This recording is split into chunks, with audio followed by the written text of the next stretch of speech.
I'm Gillian Wiseman, the reference librarian at the West Waco Library, and this is a continuation of my book tasting program that we began last January. And I'm going to be talking about some wonderful books that have come into the library in the last few months. Fiction, nonfiction, adult, teen, children's, things that are all on the topic today of family and food.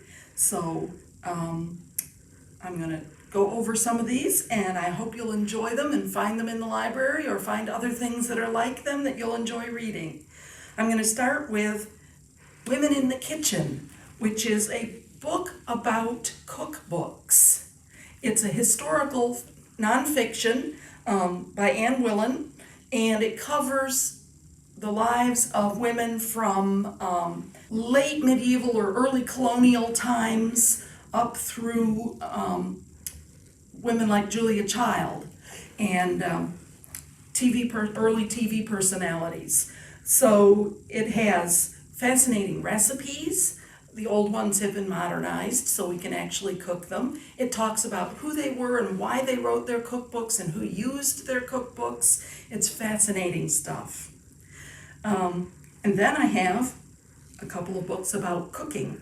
A fiction book here, Recipe for Persuasion by Sonali Dev, is about a young woman who inherits her father's restaurant, but she has some real problems going on.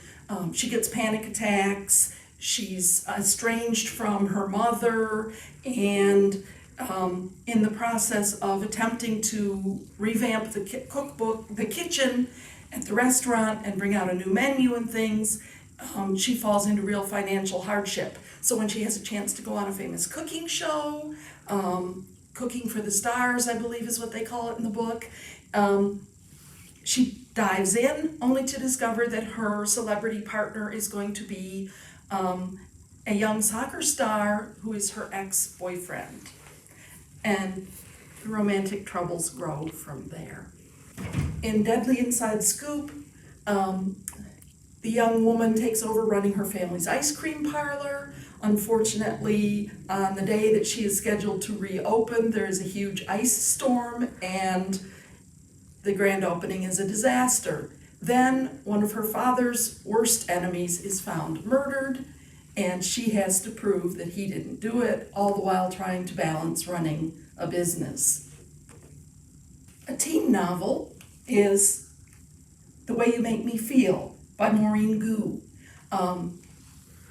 This takes up the story of a young woman who is not happy with her family. Her parents are split up. She's lost her boyfriend. She gets in trouble at school, and as punishment, her father assigns her a summer of working on the family food truck with another young woman whom she really dislikes. And it's the story of how she figures out what's more important in her life and how family and her two parents and her boyfriend, her new boyfriend, and her enemy all come together to make her reevaluate her life.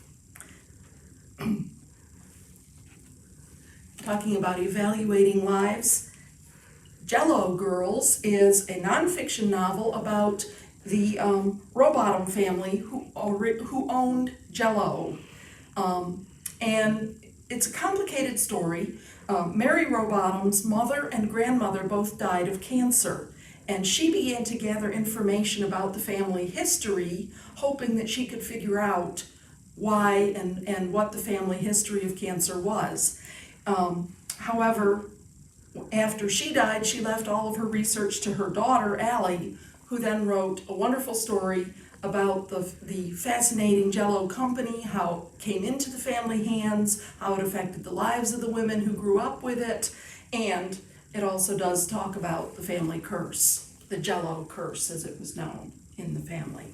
A very sweet Amish tale, The Farm Stand by Amy Clipson, which talks about the life of a young woman who's feeling rather constrained by running her family's farm stand, by the boyfriend whom her family all expect her to marry, but it seems awfully like they're just friends.